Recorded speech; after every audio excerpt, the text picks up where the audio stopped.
Baik, bismillahirrahmanirrahim. Assalamualaikum warahmatullahi wabarakatuh. Perkenalkan, nama saya Muhammad Iqbal Maulana. Di sini saya akan menjelaskan tentang tahapan-tahapan dalam Maqasidus Syariah sebagai tugas untuk memenuhi tugas pendidikan Kadar Ulama 3 MUI Kabupaten Bekasi. Baik, pada slide pembuka ini atau muqaddimah ini di sini kita akan menjelaskan tentang al-maqasidus syariatu hiya al-ghayatul ulya allati aradahallahu minat tasyri'. Darul faqih ayyuwazinu bainan nasi wa ruhi syariah.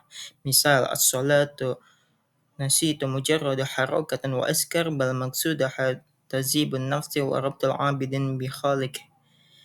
Yang artinya di awal presentasi ini kita akan membicarakan tentang maqasidus syariah sebagai tujuan besar dari hukum Islam.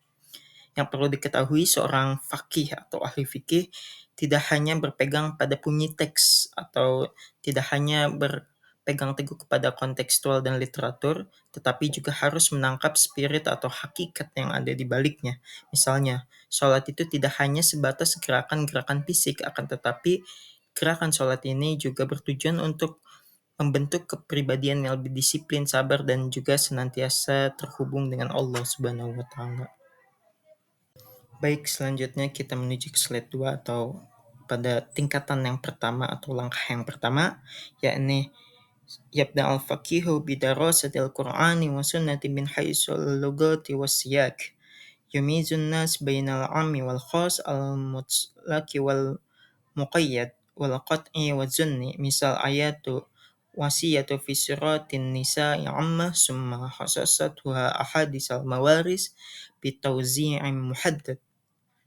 Langkah pertama atau kiat pertama yaitu menelaah nas Al-Quran dan hadis secara mendalam, seperti melihat makna bahasa, konteks turunnya, dan kedudukan hukumnya. Faqih juga harus melihat makna yang ada di balik nas dan juga hadis tersebut, dari segi bahasanya, konteks turunnya seperti nuzul Al-Quran atau asbabun nuzulnya, kemudian asbabul wurudnya, dan juga kedudukan hukumnya. Penting juga untuk membedakan antara hukum yang umum dan juga hukum yang khusus, am dan khos. Misalnya ayat-ayat tentang wasiat di awal surat An-Nisa yang bersifat umum, tetapi kemudian hadis-hadis warisan memberikan rincian khusus mengenai pembagiannya. Baik, selanjutnya kita menuju ke tingkatan selanjutnya, al-mahalatus saniyah atau tingkatan kedua, al-bahsu anil illat. Al-illatu hiya al-wasfu alladhi yaduru ma'ahu al-hukmu wujudan wa adaman. Qad takunu al-illatu mansusatan aw mastatbatan an tariqil qiyas. Misal tahrimu riba illatuhu al-istiglalu wa zullim. Faqiyasu alaihi surun jadidatun mislu al-fawaidi al-isti'laliya fil qurudi wal mu'asirah.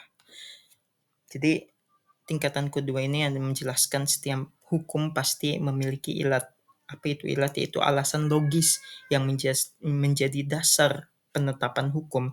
Jika alasan itu hilang, maka hukumnya pun bisa berubah. Contohnya misalnya, larangan riba didasari karena adanya praktik penindasan dan juga eksploitasi di dalam praktik riba itu. Dalam pinjam-meminjam itu, orang yang meminjam diharuskan membayar lebih dari apa yang dia pinjam. Maka dalam konteks modern, bentuk-bentuk pinjaman dari bunga tinggi yang merugikan masyarakat tetap masuk ke dalam riba, walaupun wujudnya agak berbeda dengan riba yang ada di zaman dulu. Baik, selanjutnya kita masuk ke tingkatan selanjutnya, al-mahalatus salisah tahdidul maqasid. Kullu hukmin syar'iyyin murtabitun bi ahadil maqasidil kulliyatil khamsah al-faqihu yang ay maqsudin yakhtimuhu al-hukmu.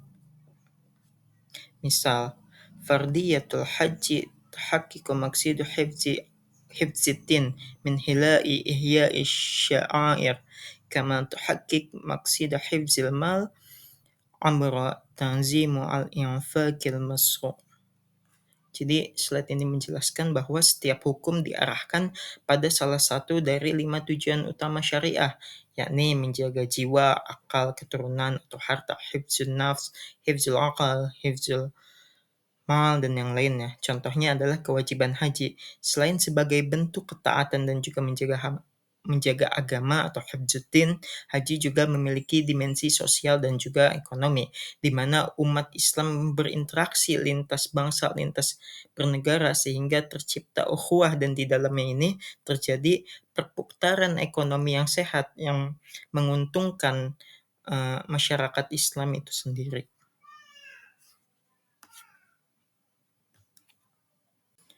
Baik, selanjutnya kita masuk ke tingkatan selanjutnya, al-mahalatul ra'ibah, muratibul maqasid. Tanqasimu ila sururiyah hajiyat tahsiniyah kullu martabatin tu'abbiru an darajatil hajat. Misal, sururiyat tahrimul qatli li hifzin nafs, hajiyat ibahatu sayyidi lil musafir fil haji raf'an lil musaqqah, tahsiniyat as-siwaku qabla salat min makarimil adat. Nah, jadi slide ini menjelaskan bahwa tidak semua aturan syariat berada pada tingkatan yang sama. Aturan syariat ini dibagi menjadi beberapa lapis. Ada kebutuhan yang sifatnya mendasar atau primer, kemudian ada yang sifatnya menengah atau sekunder, dan juga ada yang sifatnya melengkapi atau tersier. Misalnya, larangan membunuh adalah kebutuhan mendasar atau primer untuk menjaga kehidupan manusia, menjaga keturunan supaya manusia bisa tetap hidup. Kemudian, izin berburu bagi jemaah haji tertentu adalah kebutuhan sekunder, sedangkan seperti contoh yang tersier adalah penggunaan siwak sebelum sholat, itu merupakan pelengkap yang menambah kesempurnaan ibadah. Baik, kita menuju ke tingkatan yang kelima, al-mahalatul khamisah dalam istinbat dengan maqasid syariah, yaitu tanzilul hukmi al-waqi. Al-maqasidu tusa'idul faqihi fi mula'amatil ahkami lizurufil mutaghayyirah. Misal, istikhdamu at-teknologiyatul hadisatu fil isbatil ahilati litahqiqi maqsidi al-yakin wa hifzin nizami wal am.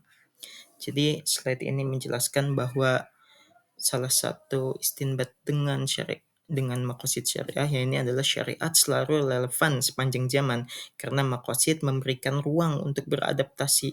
Jadi di sini posisi faqih harus mampu menurunkan hukum sesuai dengan realitas yang baru atau keterbaruan, seperti masalah-masalah kontemporer, misalnya penggunaan teknologi astronomi untuk menentukan awal bulan Hijriah.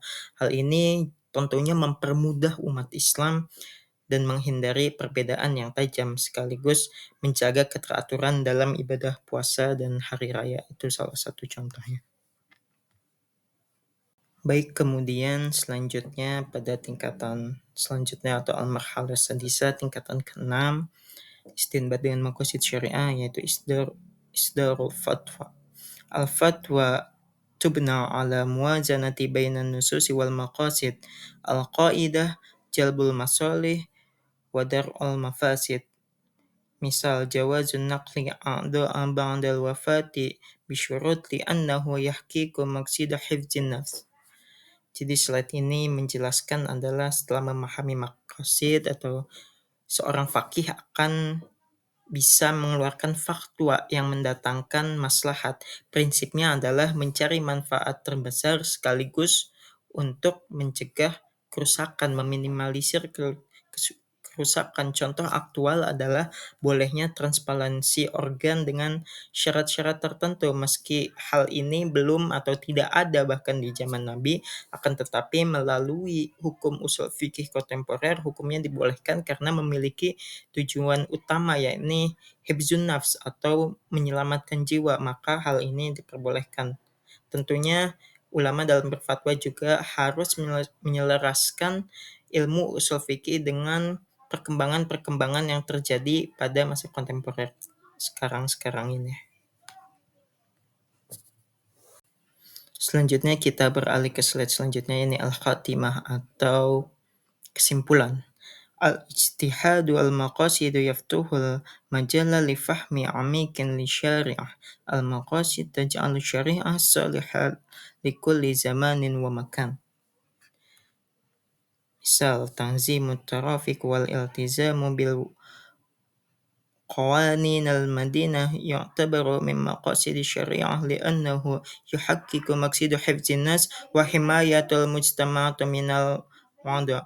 Jadi kesimpulannya maqasid syariah ini dalam slide ini menjelaskan bahwa maqasid syariah membantu kita memahami bahwa hukum Islam ini tidak bersifat kaku, tidak bersifat statis, akan tetapi hukum Islam ini bersifat dinamis atau bersifat fleksibel sesuai dengan kebutuhan manusia, di mana sesuai dengan zaman dan makan, melalui tempat dan juga waktu. Dengan maqasid syariah ini bisa diterapkan dalam kehidupan modern tanpa kehilangan esensi dari maqasid syariah atau esensi dari hukum syariah tersebut. Contoh kecilnya adalah aturan lalu lintas. Mentaati rambu jalan termasuk bagian dari menjaga keselamatan jiwa atau hifzun nafs, yang berarti merupakan salah satu tujuan pokok syariah. Maka hukum menaati rambu jalan termasuk hukum wajib. Nah, ini yang disebut dengan usul fikih kontemporer atau istinbat melalui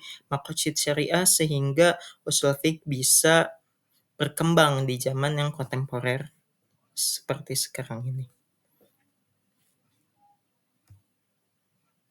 Baik, mungkin cukup sekian yang bisa saya sampaikan. Kurang lebihnya apabila ada perkataan maupun perbuatan salah, mohon dibukakan pintu maaf. Wassalamualaikum warahmatullahi wabarakatuh.